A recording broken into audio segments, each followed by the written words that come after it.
एक चार्जशीटेड व्यक्ति विपक्ष में रहे, बिहार की जनता को कबूल नहीं है, तो सत्ता से बाहर किया बिहार की जनता ने इन लोगों को। 15 साल इनके माता पिता बिहार प्रशासन किए, बिहार की जनता को लूटा, बिहार को लूटा, अपना तिजोरी भरने का काम किया। और इसी का नतीजा है कि आज तरह तरह के मुकदमे इन लोगों पर चल रहा है। और खुद तेजस्वी यादव पर 4 राज्यों में भ्रष्टाचार के आरोप हैं, मुकदमे चल रहे हैं। और बिहार में भी चार्जशीटेड है। कम उम्र में ही आय से अधिक संपत्ति का मामला चल रहा है। और ऐसे व्यक्ति जो बिहार की जनता ने सत्ता के रेस से बाहर कर दिया और मुश्किल से विपक्ष की कुर्सी मिली, अब बाहर जाके लंबी चौड़ी डींग हाँक ले, क्या फर्क पड़ता है। अब उनको सीखना चाहिए आदरणीय नेता नीतीश कुमार जी के सुपुत्र से, निशांत जी से, कि निशांत जी का आचरण, निशांत जी की शिक्षा, निशांत जी की जीवन शैली आज बिहारियों को दीवाना बना दिया है। तो उनको सबक लेनी चाहिए, सीखने चाहिए निशांत कुमार से, कि जिसके जीवन शैली पर, जो उनका साधारण जीवन शैली है और जो उनकी मधुर वाणी है और जो उनका संकल्प है कि पिता के संकल्पों को हमें पूरा करना है। और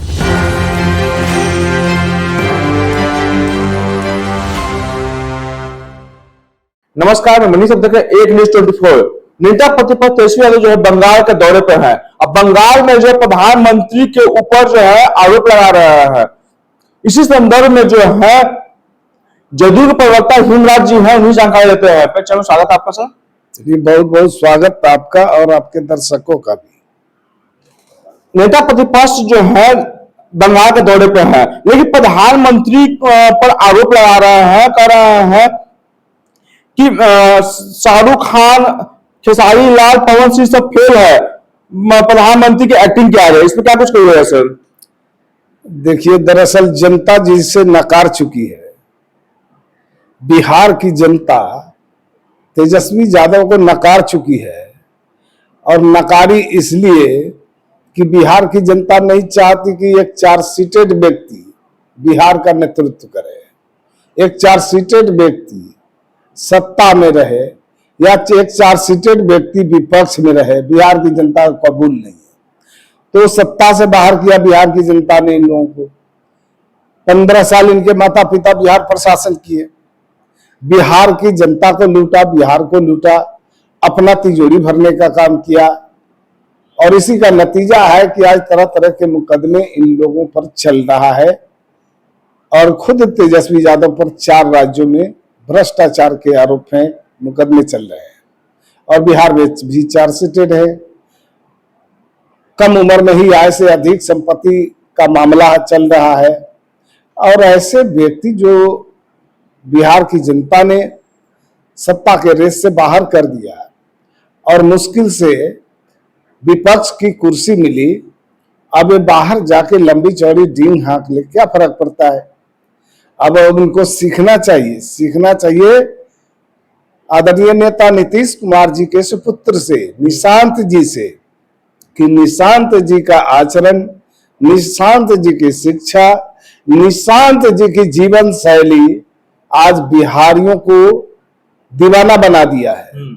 तो उनको सबक लेनी चाहिए, सीखने चाहिए निशांत कुमार से, कि जिसके जीवन शैली पर, जो उनका साधारण जीवन शैली है और जो उनकी मधुर वाणी है और जो उनका संकल्प है कि पिता के संकल्पों को हमें पूरा करना है और बिहार के हर आम आवाम के लिए हमें काम करना है। और उन्होंने ये भी कहा कि हम 3C से कभी समझौता नहीं करेंगे। अब तो उनको तो सबक लेना चाहिए निशांत जी से।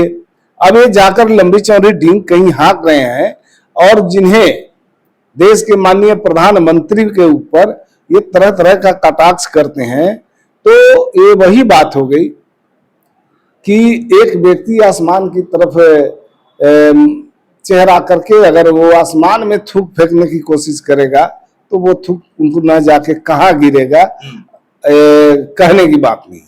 अच्छा, अब निशांत जी के बारे में बोल रहे हैं तो आरजेडी के लोग कह रहे हैं कि परिवारवाद के आरोप जो है आरजेडी के ऊपर लगाए थे आप लोग, लेकिन अब तो आप लोग को भी परिवारवाद के आरोप लग रहे हैं।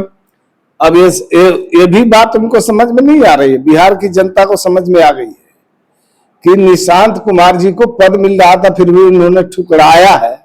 और नीतीश कुमार जी की सबसे बड़ी विशेषता यह रही कि वो कभी परिवारवाद को प्रश्रय नहीं दिया और अपने कार्यकाल में कभी भी अपने बेटा के लिए या अपने किसी परिवार के सदस्यों के लिए, सगे संबंधियों के लिए किसी पद को देने की कवायद नहीं की। और उनका कार्यकाल समाप्त हुआ, वो आज राज्यसभा में चले गए। बिहार की जनता जिस तरह से उनके ऊपर विश्वास और भरोसा किया, नीतीश कुमार जी ने बिहार की जनता को उस लायक करके दिखाया।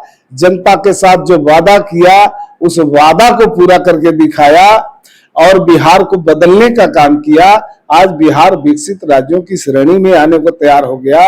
और उनके पुत्र जो निशांत कुमार जी हैं, आज पूरे बिहार में वो जदयू में ज्वाइन किए तो वो भी बिहार की जनता ने देखा कि पार्टी के लोग और बिहार की जनता ने निशांत कुमार के लिए डिमांड किया और तब जाकर के वो पार्टी की सदस्यता लेते हैं, लेकिन कोई सरकारी पद नहीं लिया। और उन्होंने कहा कि हम पहले जनता के बीच जा रहे हैं, लोगों के बीच अब जाने का फैसला लिया है। अब पश्चिमी चंपारण से उनकी यात्रा शुरू हो रही है। तो निशांत कुमार के बारे में क्या उनका आचरण है, क्या उनका वेशभूषा है, क्या उनका रहन सहन है, क्या उनका सोच है, आज पूरे बिहार की जनता अवगत हो चुकी है। और किसी को कहने से, किसी को छटपटाने से इससे कोई फर्क नहीं पड़ने वाला है। तेजस्वी यादव कह रहे हैं कि बीजेपी का फुल फॉर्म होता है बाका झूठा पार्टी और झूठों का फैक्ट्री है। तो बिहार की जनता ने तो देखा है 15 साल आरजेडी के कुशासन को, आरजेडी के राक्षस राज को। आरजेडी के शासन काल में लोग आज चर्चा भी करना नहीं चाहते उस समय को। आरजेडी के शासन काल की चर्चा करके लोग सहम जाते हैं कि 5 बजे के बाद लोग घर से बाहर नहीं निकल पाते हैं। आज बेखौफ लोग रात भर चलते हैं, हर जगह सड़क, रोड, पुल, पुलिया काफी तेजी के साथ बड़ी संख्या में निर्माण किए गए हैं। रोड कनेक्टिविटी को बड़ी तेजी के साथ आगे बढ़ाया गया है। चाहे वो शिक्षा की बात करें, रोजगार की बात करें या जिस क्षेत्रों की बात हम करें, हर क्षेत्रों में अच्छा काम हुआ है। और बिहार के हर संप्रदाय के लोगों के लिए, हर वर्ग के लोगों के लिए काम हुआ है। और यही कारण है कि कई मामलों में बिहार भारत के अन्य राज्यों से निकल चुका है। आप बोल रहे हैं कि बिहार में लोगों का काम हुआ है, लेकिन वही नेता प्रतिपक्ष तेजस्वी तो कह रहा है कि यहाँ किसी अफसरशाही हो गया है या विधायक के भी नहीं सुना जाता है। देखिए, अफसरशाही नहीं, प्रजातंत्र है और हम लोग प्रजातांत्रिक प्रणाली में विश्वास करते हैं और उस भारत के संविधान के नियमों का अक्षरशः पालन करते हैं। कानून से अलग हट करके किसी की दादागिरी नहीं चल सकती। यहाँ चलेगा तो कानून का डंडा चलेगा, जो कानून को तोड़ेगा उसके ऊपर कानूनी कार्रवाई होगी। और ये निरंकुश शासक नहीं है जो आरजेडी के शासन काल में हुआ करता था कि जो है किसको फंसाना है, किसको बचाना है, सब ऊपर से तय होता था। और यहाँ प्रशासन को पूरी छूट दी गई है कि कोई निर्दोष फंसे नहीं और कोई निर्दोष बचे नहीं और कोई दोषी बचे नहीं। तो दोषियों को बचाने की कवायद नहीं होती और दोषियों को बचाने की कवायद नहीं होती और निर्दोष को फंसाया भी नहीं जाता है। कहीं भी कोई घटना घटती है तो उसका FIR होना है, उस पर जांच होना है और उसमें जो कोई दोषी होता है उसके ऊपर कार्रवाई भी होती है, उसकी गिरफ्तारी भी होती है और उसके सजा भी मुकर्रर होती है। लास्ट सवाल सर, लगातार अपराध बढ़ते जा रहा है, नेता प्रतिपक्ष कह रहे हैं कि इनके मेरे राज्य में तो जंगल राज कहा जाता था, अब कौन सा राज है? देखिए, ये कानून का राज है। जंगल राज का मतलब होता है कि कहीं कोई घटना घटी, अपराधी बेलगाम हो जाए और घटना घटे तो पुलिस सुनने के लिए तैयार नहीं हो, उसका एफआईआर नहीं हो, दोषियों पर कार्रवाई नहीं हो। कानून का राज का मतलब है कि घटना तो घटी, लेकिन घटना के बाद उस पर कार्रवाई हुई, त्वरित कार्रवाई होती है, और दोषी अगर पताल में भी छिपे होते हैं तो उसे पताल से भी ढूंढ के बाहर निकाला जाता है, कानून के हवाले किया जाता है, न्यायालय उसे सजा भी मुकर्रर करती है। इसी को कहते हैं कानून का राज। तो आप सुन रहे थे जदयू के प्रवक्ता हिंगराज जी को, इस सारे पर जा दिया। तमाम खबर देखने के लिए एक न्यूज़ 24 से बने रहे। धन्यवाद।